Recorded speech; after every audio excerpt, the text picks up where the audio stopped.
The autumn air carried the scent of wood smoke and fallen leaves as I pulled my old Ford pickup into the gravel lot of the Maple Creek Diner.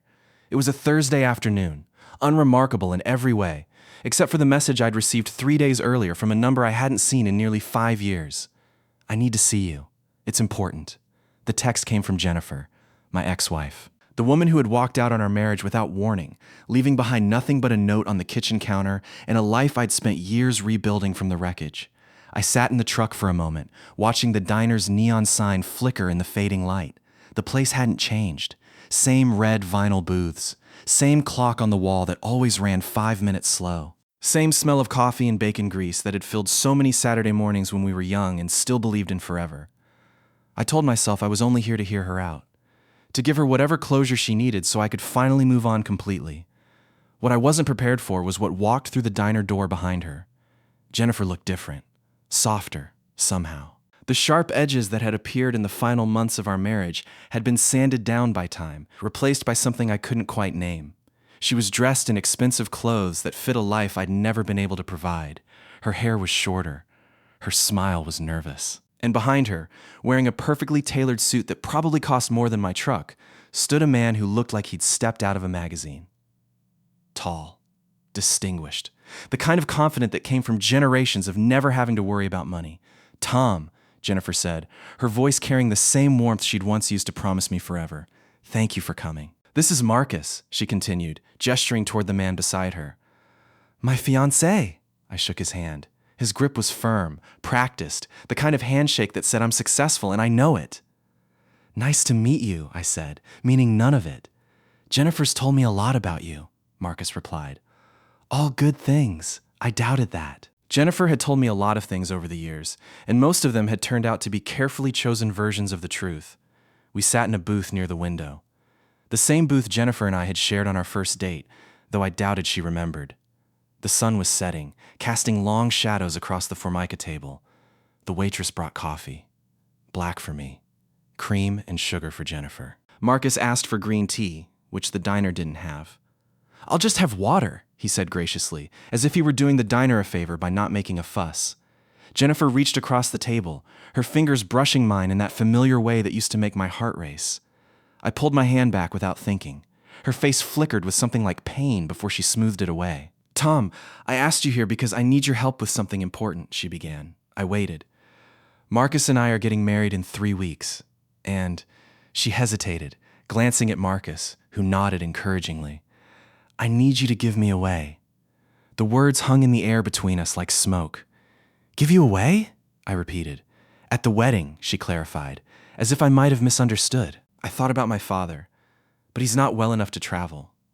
And Marcus's family has been so supportive. They've done everything. And she trailed off, but I understood. She needed a prop, a stand-in. Someone to play the part of the loving ex-husband who had amicably let her go so she could find happiness with someone richer, more successful, more worthy. "Why would I do that?" I asked, and my voice came out calmer than I felt. "Because I want you to be part of this," she said. "Because I know you still care about me, Tom. I know you want me to be happy." What she didn't know was how I'd spent those first 6 months after she left, staring at the ceiling of our empty house, wondering what I'd done wrong. What she didn't know was how I'd given up on love entirely because she'd taken every piece of trust I had and scattered it to the wind. What she didn't know was that I had finally started to heal. "I don't think I can do that," I said quietly. Jennifer's face crumpled. Marcus reached over and placed his hand on hers, a gesture of protectiveness that felt more like performance than genuine comfort. "Tom, please," she said. "I know things ended badly between us, but I'm asking you as someone who was once the most important person in my life. I need you to be there. I need to know you're okay with this." I looked at her, really looked at her, and saw the girl I'd married 20 years ago. The one who'd laughed at my terrible jokes and held my hand in the hospital when my mother died. The one who'd promised to stand by me through everything, then left when things got hard. And I realized, with a clarity that surprised me, that I didn't hate her anymore. "I need to think about it," I said. Jennifer's smile returned, bright as the afternoon sun that had long since vanished behind the horizon. "Of course," she said. "Take all the time you need." Marcus pulled out his wallet and placed a $100 bill on the table. "Let me get this," he said, as if he were doing me a favor. Still the same old Tom, Jennifer said with a small laugh. Always fixing everyone else's problems. The wedding was held at a vineyard outside of town. The kind of place that cost more to rent for an afternoon than I made in a month. White tents stretched across the manicured lawn like clouds that had drifted down to earth. Thousands of tiny lights hung from the branches of ancient oaks. The air smelled like expensive perfume and even more expensive wine. I wore my best suit, the one I'd bought for my mother's funeral, and felt like a fraud among the elegantly dressed guests. Marcus's family had flown in from New York and California. They moved through the crowd like peacocks, their laughter tinkling like crystal, their conversations peppered with references to places and things I'd only seen in movies. Jennifer looked beautiful, radiant even. Her dress was simple but elegant, the kind of understated luxury that cost more than most people's cars. She smiled at me from the altar as I walked her down the aisle, and for one brief moment, I almost believed she was happy. Marcus stood at the altar, his smile broad and confident. He looked like a man who had everything he'd ever wanted, and I hated myself for the resentment that still simmered beneath the surface of my carefully maintained calm. When I handed Jennifer over to him, I felt something release inside me. A knot that had been tied in my chest for 5 long years finally loosened. I wasn't over her. I knew I'd never be completely over her, but I was done carrying the weight of what we'd lost. I found my seat and watched them exchange vows, watched them promise forever to each other, and I realized that I was finally free. The reception was held in a tent that looked more like a palace than a party space. Marcus's family spared no expense. The food was exquisite, the music impeccable, and the champagne flowed freely. I found myself standing near the bar, nursing a glass of something expensive that I'd never tasted before, and trying to figure out how to leave without being rude. "You're Jennifer's ex-husband, right?" I turned to find a young woman standing beside me. She was maybe 25, with kind eyes and a smile that seemed genuine. She was holding a glass of champagne and watching me with an expression I couldn't quite read. "I'm Marcus's sister," she said. "He told me about you. All good things, I hope." She laughed. "Actually, he said you were more gracious about this whole situation than he would have been. He's a good man, but he's not always the most gracious." I didn't know what to say to that, so I just nodded. "He also said you're a mechanic," she continued, "that you run your own shop. Small one," I said, "but it's mine." "I think that's wonderful," she said. "People who work with their hands are the only ones who truly understand the value of things." Before I could respond, a small figure appeared at my elbow, a little girl, maybe 8 years old, with dark hair and enormous green eyes. She was wearing a flower girl dress that looked like it cost more than my rent, and she was staring at me with an intensity that made me uncomfortable. "Are you Jennifer's friend?" she asked. "I used to be," I said carefully. Lily, Marcus's sister, said gently, "Why don't you go find your mother?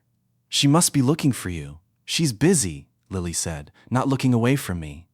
"And I don't have a mother anyway." There was something in the way she said it that made my heart clench. Not bitterness exactly, but resignation. The kind of acceptance that comes from learning to expect disappointment. "My mom died 3 years ago," Lily explained, her voice matter of fact. "My dad found Jennifer after that. She's nice. Not my mom, but nice." I crouched down so I was at her eye level.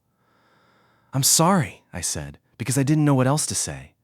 "About your mom, I mean. That must be hard." Lily shrugged, the gesture far too adult for someone her age. "It was a long time ago." "Lily!" Marcus's voice cut through the noise of the party. He appeared behind his daughter, his expression equal parts surprise and concern. "What are you doing over here?" "Talking to Jennifer's friend," Lily said. Marcus looked at me, and I saw the tension in his jaw. "I'm sure he doesn't want to be bothered at a wedding. Why don't you go find your grandmother?" "She's dancing with Uncle Robert," Lily said. "They're being embarrassing." Marcus's lips pressed together in a thin line. "Lily, go." Lily didn't leave. Instead, she looked up at me with those enormous green eyes and asked, "Do you have any kids?" The question hit me like a punch to the chest. I'd wanted children. Jennifer and I had talked about it, planned for it, but somehow it had never happened. By the time she left, I'd convinced myself that I'd never be a father. "No," I said quietly. "I don't." "That's sad," she said. "You seem like you'd be a good dad." I left the wedding soon after, drove home through the dark, replaying the conversation in my head. The way Lily had looked at me. The way Marcus had seemed so protective, so worried about what she might say. I didn't think about her again until 3 weeks later, when a knock on my door changed everything. It was late November, and the first snow of the season was falling in soft, lazy flakes. I was fixing the pipes under the kitchen sink, my hands cold and my patience thin when the knock came. I opened the door and found Lily standing on my porch, shivering in a thin coat that wasn't nearly warm enough for the weather. Behind her stood a woman I didn't recognize, bundled up in a parka with a sour expression on her face. "Mr. Thompson?" the woman said. "I'm Wendy, Lily's nanny. I'm so sorry to bother you, but Lily's been asking about you, and Marcus thought you might be able to help." "Help with what?" I asked, looking from the woman to Lily, who was smiling up at me like I was the answer to a question she'd been asking for years. "Her school project," Wendy said, sounding exasperated. "She needs to interview someone about their career for a class assignment, and she insisted on interviewing you. I tried to explain that we could find someone else, but she wouldn't listen." I looked at Lily. Her face was hopeful, almost desperate. "Please?" she said, and her voice was so small, so earnest, that I couldn't say no. I made hot chocolate for Lily and tea for Wendy, and we sat in my small living room while Lily asked me questions about being a mechanic. She was fascinated by the idea of fixing things, of making broken things work again. She asked about tools and engines and what it felt like to solve a problem with your hands. "Most people don't understand the value of manual labor," she said, parroting a phrase I'd heard Marcus's sister use at the wedding. "But I think it's important. I think people who can fix things are the most important people in the world."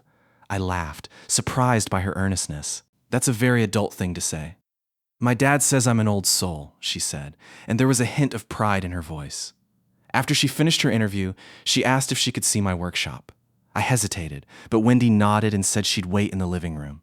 So I took Lily out back, showed her my tools and my workbench, let her touch the old engines I was restoring. "Can I help you sometime?" she asked, her voice so hopeful that it broke my heart. "I don't know," I said carefully. "Your dad probably wants you to focus on school." "He doesn't care about what I want," she said, and there was no bitterness in her voice, just acceptance. "He cares about what I need, but he doesn't really understand what I want." I didn't know what to say to that. Over the next few months, I saw Lily more and more. She started coming to my shop after school, sitting on a stool and watching me work. She asked questions about everything, her curiosity endless. She learned the names of tools I'd been using for 20 years. She could identify a carburetor by sight before she could spell it. Marcus called me once, after I'd driven Lily home from a particularly late day at the shop. "I appreciate what you're doing," he said, his voice tight with emotion. "But you need to understand that Lily is my daughter. I need to know what's going on between you two." "Nothing's going on," I said. "She just likes to help. She's a good kid." "She is," Marcus said, and I heard the fear in his voice. "She's been through so much. I don't want her getting hurt." "She won't get hurt with me," I said. "I promise." It was a promise I wasn't sure I could keep. Lily told me about her mother on a cold February afternoon. We were in the shop, and she was helping me clean an old carburetor. The heater was barely working, and we were both bundled up in layers. "She was sick for a long time," Lily said, her voice matter of fact. "She had cancer. They found it too late, and it spread everywhere. My dad tried everything, but nothing worked. I stopped what I was doing and looked at her.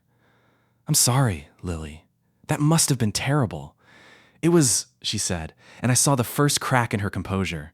"I miss her every day, but I don't talk about it much because it makes my dad sad. He doesn't think I remember her, but I do. I remember everything." I reached out and put my hand on her shoulder. "You can talk to me about her. Whenever you want. I'll listen." She looked up at me, and for the first time, I saw a little girl beneath the brave facade, a child who had lost too much too soon. "Can I ask you something?" she said. "Anything. Can I call you Dad?" The question hung between us like a ticking time bomb. I didn't know how to answer, didn't know what it meant or what it would cost. "I don't think your dad would like that very much," I said carefully. "Please," she said, her voice breaking. "Just sometimes, when no one else is around. Please." I couldn't say no.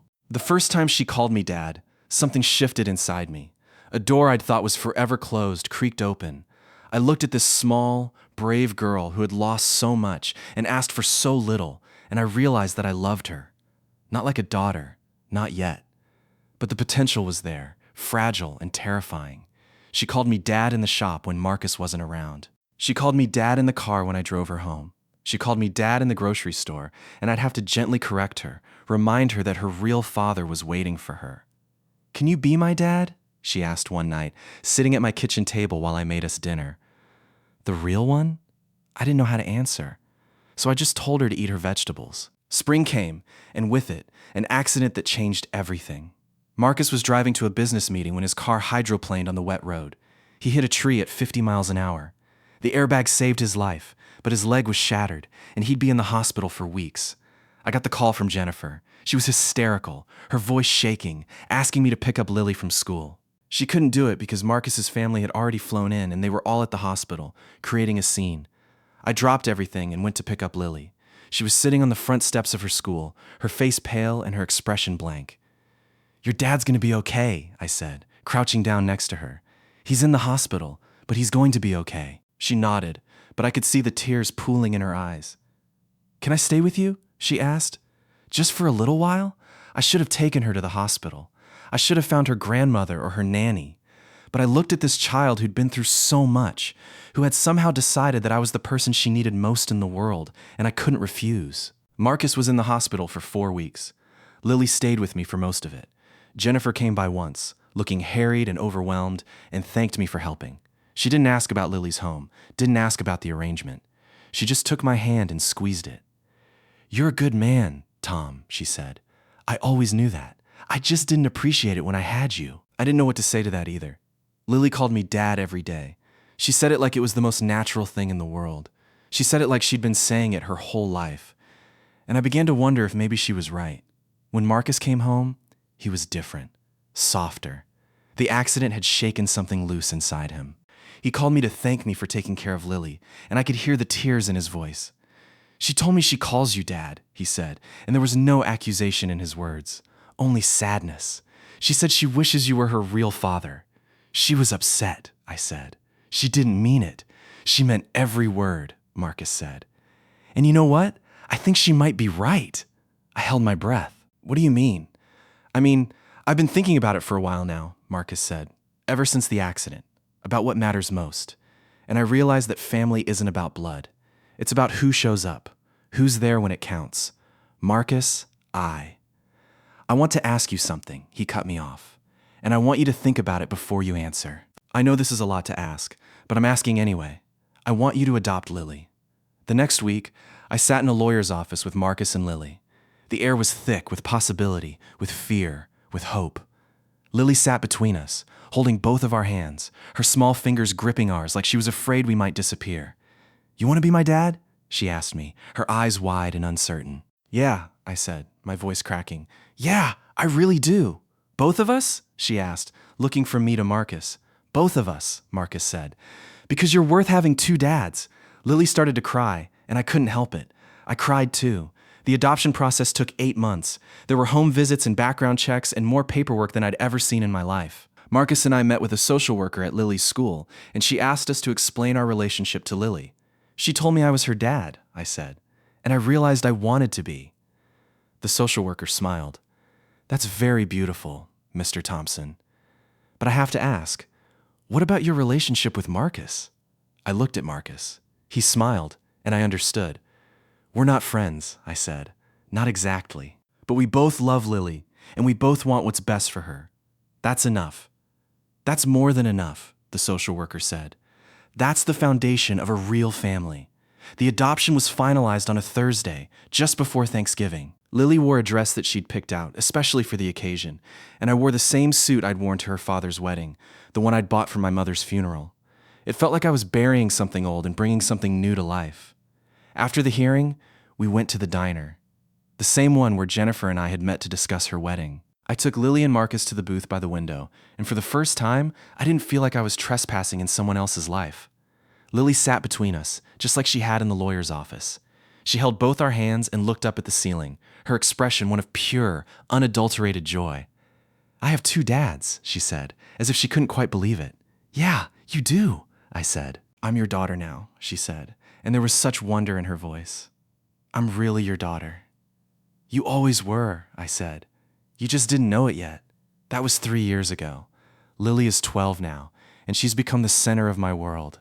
She comes to the shop every day after school, and she's learned to rebuild an engine almost as well as I can. She helps me run the business, balancing the books and greeting the customers with a warmth that makes them feel like family. Marcus and I have become friends. Real friends. We go fishing together, and we talk about Lily's future, and we argue about her homework and her curfew like any two parents would. The first time Marcus called me a co-parent, I didn't know what to say. Now I wear it like a badge of honor. Jennifer is still part of our lives, in her own way. She sends Lily birthday cards, attends her school plays, and calls her once a week to check in. When Lily's school asked us to bring a family photo for a project, Jennifer insisted on being included.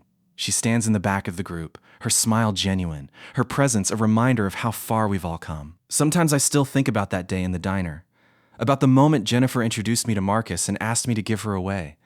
I thought it was the end of one story, the final chapter of a life I'd spent years trying to forget. I didn't realize it was the beginning of another. A story about second chances and unexpected families, about the kind of love that doesn't follow the rules we think we understand. My ex-wife introduced me to her rich fiancé, and then his daughter called me Dad. And I realized that sometimes the best things in life come from the most unexpected places. From the ashes of the old, something new can grow. Something beautiful. Something that belongs to you. If this story has touched something inside you, please support Heartline Stories Truth by subscribing and turning on notifications. Every subscriber helps us continue sharing original stories about hope, family, forgiveness, and second chances. Now, let's continue. Lily's 5th grade teacher asked the class to write about their heroes for a project. Lily could have written about anyone. She could have written about Marcus, who fought for her when she was scared and grieving. She could have written about Jennifer, who tried her best to be the mother she never had to be. But she wrote about me. She wrote about the mechanic who fixed broken cars and fixed broken hearts. The man who showed her that family isn't about blood. It's about showing up. It's about being there when it counts. The day I called my dad, Dad was the day I realized that you can choose your family, she wrote. And sometimes, the best families are the ones you didn't know you were looking for. I keep that essay folded in my wallet, next to the faded photograph of my mother. When I'm having a hard day, I take it out and read it, and I'm reminded of what matters most. I drive Lily to school every morning, and I pick her up every afternoon. I make her dinner and help her with her homework and read her bedtime stories, even though she's getting too old for them. I am a father, a real father. And it turns out I was good at it all along. It's Thanksgiving again. The leaves have fallen, and the air carries the promise of snow. Marcus and I have a tradition now. We cook the turkey together while Lily sets the table. Jennifer comes over too, bringing her famous sweet potato casserole. We gather around my small dining table, all of us together. The woman I once loved, the man she married, and the child who somehow found her way into my heart and made it her home. Before we eat, we go around the table and say what we're grateful for. Marcus talks about his recovery and the second chance he's been given. Jennifer talks about finding peace. Lily talks about school and her friends and her dogs, a series of small, everyday things that make her happy. When it's my turn, I look around the table at this strange, beautiful family I never expected to have. I'm grateful, I say, for the people who showed me that love isn't about what we lose. It's about what we find. Lily reaches over and squeezes my hand. My daughter. My wonderful, brave, impossible daughter. Me too, she says. Me too. We bow our heads to say grace, and I give thanks for the twists and turns of a life that never made sense until this moment. The coffee is hot, the turkey is dry, and the sweet potato casserole is too sweet. It's perfect. It's the kind of peace I didn't know I was looking for. Thank you for spending your time with Heartline Stories Truth. If this story stayed with you, subscribe for more original stories about family, resilience, healing, and hope. We'd love to hear your thoughts in the comments, and we'll see you in the next story.